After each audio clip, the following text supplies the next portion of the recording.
kilometer or close to 10-mile radius. And third-degree burns could affect people up to 35 kilometers or close to 22 miles away. The human cost would be unimaginable. Estimated fatalities could exceed 1 million, with over 1.8 million more injured. What's even more alarming is that this level of destruction comes from just one DF-5 missile. China is believed to have around 20 to 30 DF-5 missiles in its arsenal.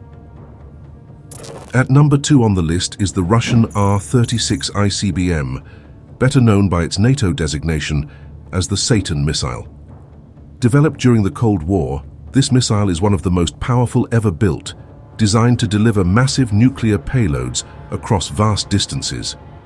The R-36 is a colossal missile, standing over 32 meters, or about 106 feet tall, and weighing close to a staggering 210,000 kilograms, which is close to 500,000 pounds. It's a two-stage, liquid-fueled rocket. Let me get this here.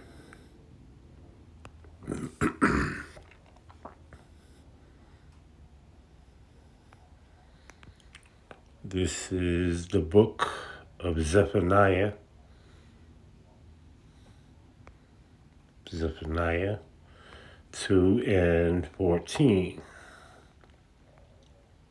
Matter of fact, let's start at 13.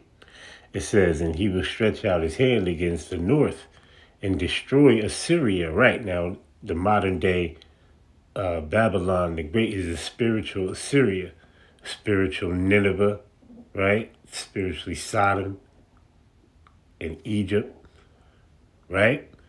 It says, and Nineveh, and will make Nineveh a desolation and dry like a wilderness, and flocks shall lie down in the midst of her. All the beasts of the nations, both the cormorant, the Briton, shall lodge in the upper lentiles of it, and their voices shall sing in the windows, and desolation shall be in the thresholds, for he shall uncover the cedar work. It says, this is the rejoicing city that dwelt carelessly, that said in her heart, I am, and there is none beside me. And how has she become a desolation, a place of beasts to lie down in, and every one that passeth by her shall hiss and wag his hand. Right? Now let's go to Revelation. Book of Revelation, the 18th chapter, in the first verse, right? It says, and after these things I saw another angel come down from heaven, having great power, and it says, and the earth was lightened with his glory, and he cried mightily with a strong voice, saying, Babylon the great is fallen, and is become the habitation of devils, and the hold of every foul spirit, and a cage of every unclean and hateful bird.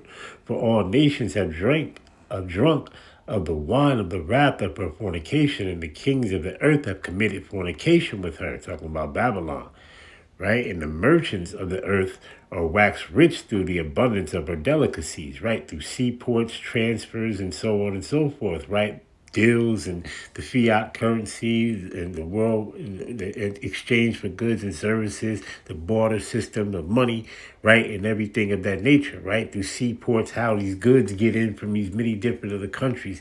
That's how America gets their things. Nothing is exported from America. Everything is imported into America. Babylon, the daughter of Babylon, right? Babylon the Great. It says, and the kings of the earth have committed fornications with her, and the merchants of the earth were waxed rich through the abundance of her delicacies. And I heard another voice from heaven saying, come out of her, my people, right? That's the elect. Okay? It says that ye be not partakers of her sins, and that ye receive not of her plagues. It says, for her sins have reached unto heaven, and Yahweh have remembered her iniquities. Right? It says, reward her even as she rewarded you, and double unto her, double according to her works, in the cup which she hath filled to her double. It says, how much she hath glorified herself and lived deliciously. So much torment and sorrow give her, for she saith in her heart, I will set a queen, and I am no widow, and shall see no sorrow. Therefore shall her plagues come in one day, right? Ultimate obliteration. All right? It says, death and mourning and famine, and she shall be utterly burned with fire, right? And intercontinental ballistic missiles. All right, and the chariots, the concentrated fire of the chariots, and of Yahushua chariot, right? That's the coming of for Babylon, the daughter of Babylon, Babylon the Great, Israel. All right, you see, that's the coming ending of those. But Israel will be rebuilt back up. It will be rebuilt back up. All right. It says, and she will be utterly burned with fire, for strong is Yahweh, the Lord Yahweh, right, who judgeth her. All right, I'm going to save that. We'll come back into that. Let's play some more of this. Designed to deliver nuclear warheads across continents, with an operational range of up to 16,000 kilometers or close to 10,000 miles. This means it can reach targets virtually anywhere in the world from launch sites within Russia. What makes the Satan missile particularly fearsome is its payload capacity. It can carry up to 10 MIRVs, each armed with a nuclear warhead ranging up to 1 megaton of TNT. This means a single missile can unleash a total explosive yield of up to 10 megatons of TNT, about 666 times more powerful than the bomb dropped on Hiroshima, a fitting figure for the Satan missile. Some variants of the R-36 were equipped with a single massive warhead with a yield of up to 20 megatons. That's over 1,300 times the power of the Hiroshima bomb, designed to obliterate hardened targets like missile silos and command bunkers. Now imagine if a single R-36 missile were to detonate over San Francisco with a single 15 megaton warhead.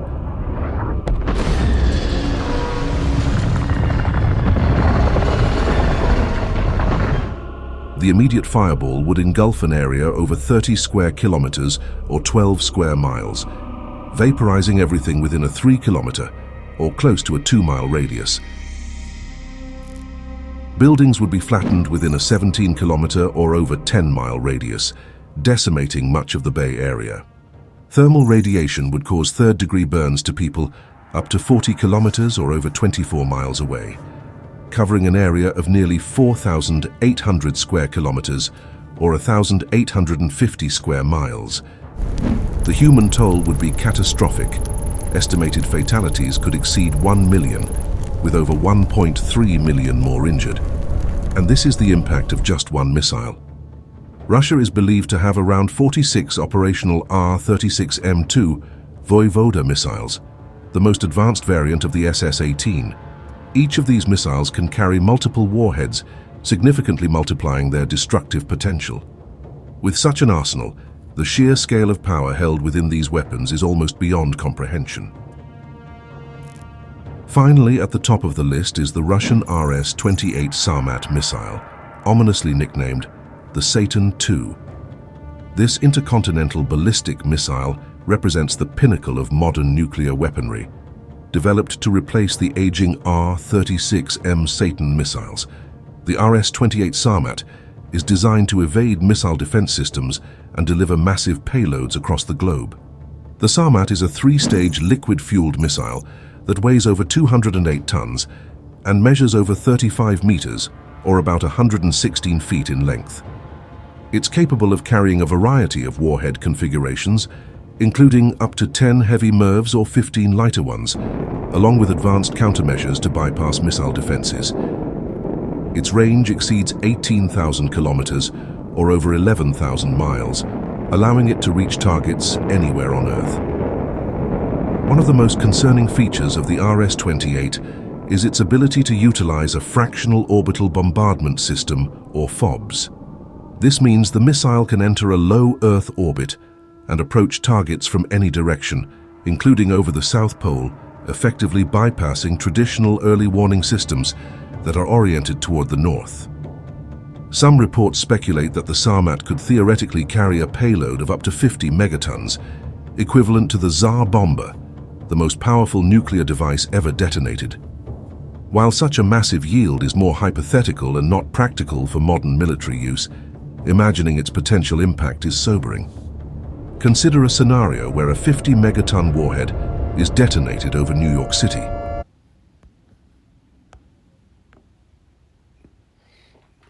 Isaiah 47:1.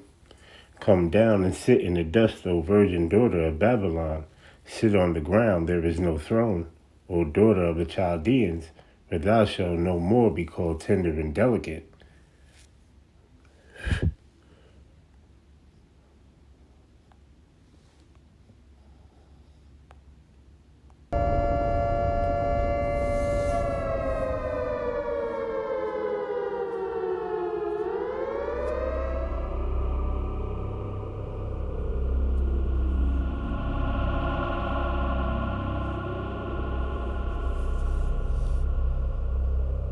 Mushroom cloud, ultimate obliteration.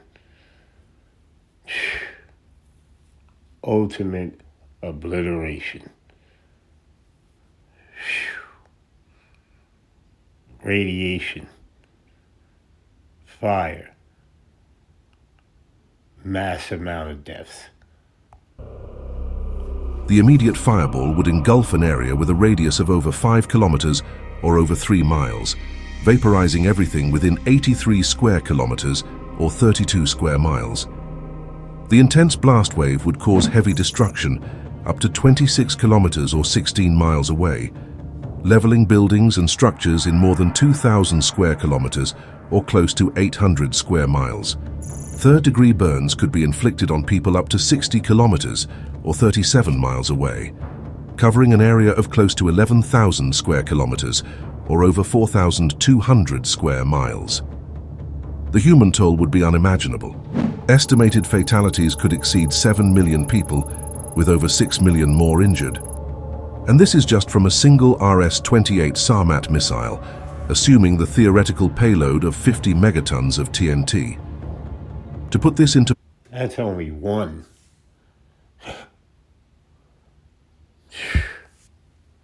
perspective, when the 50-megaton Tsar bomber was detonated in 1961, the flash was visible as far away as Norway, over 1,000 kilometers from the test site. Similarly, a 50-megaton explosion over New York City would be visible with the naked eye all the way to Columbia, South Carolina, nearly 1,000 kilometers away. But what does all this mean for us today? Despite Russia's impressive arsenal on paper, recent events have cast doubt on its true capabilities. Russia's new Sarmat ballistic missile, known as the Satan II, reportedly blew up during a test launch, leaving a massive crater at the site. Combined with the setbacks and debacles Russia has faced in its aggressors' war in Ukraine, it seems that Russia might not be as formidable as many once thought, but merely a paper tiger. Yet in a full-scale nuclear exchange, even a few missiles from Russia's nearly 6,000 nuclear warheads would cause unimaginable damage to the United States. But the real challenge isn't about who has the biggest bomb, but about ensuring these weapons are never used. Because in a nuclear war, there are no winners, only a world left in ruins where everyone loses. All right, so that's it on that. Let's go back to the scripture. Let's finish it off in Revelation, the 18th chapter. Let's go down to the ninth verse. It says, "And the kings of the earth, as you can see, lament for Babylon, and the kings of the earth who have committed fornication and lived deliciously with her shall bewail her and lament for her when they shall see the smoke of her burning, standing afar off, for the fear of her torment, saying, Alas, alas, that great city, Babylon, the mighty city, for 1 hour is thy judgment come. It says, And the merchants of the earth shall weep and mourn over her, for no man buyeth their merchandise anymore. Right, like I said, by the seaports, that's how everything gets imported in. Nothing gets exported out of America. Babylon the Great, the daughter of Babylon. It says, and for no man buyeth their merchandise anymore.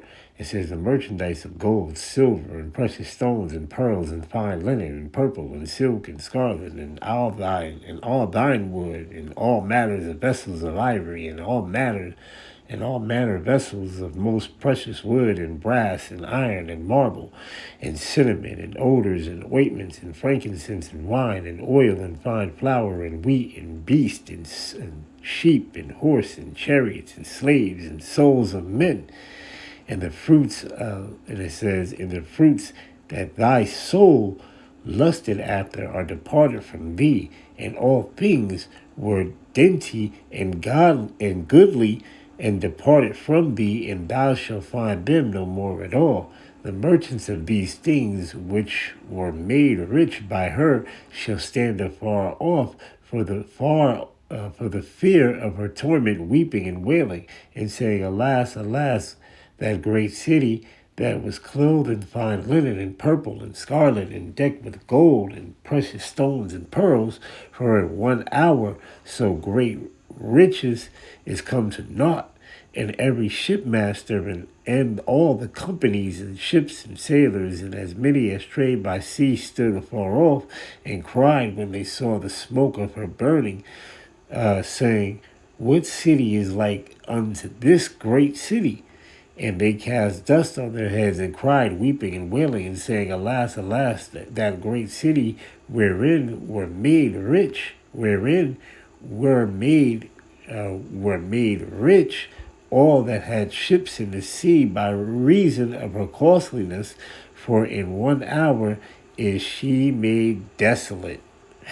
Babylon, aka America. All right, it says, Rejoice over her, thou heaven, and ye holy apostles and prophets.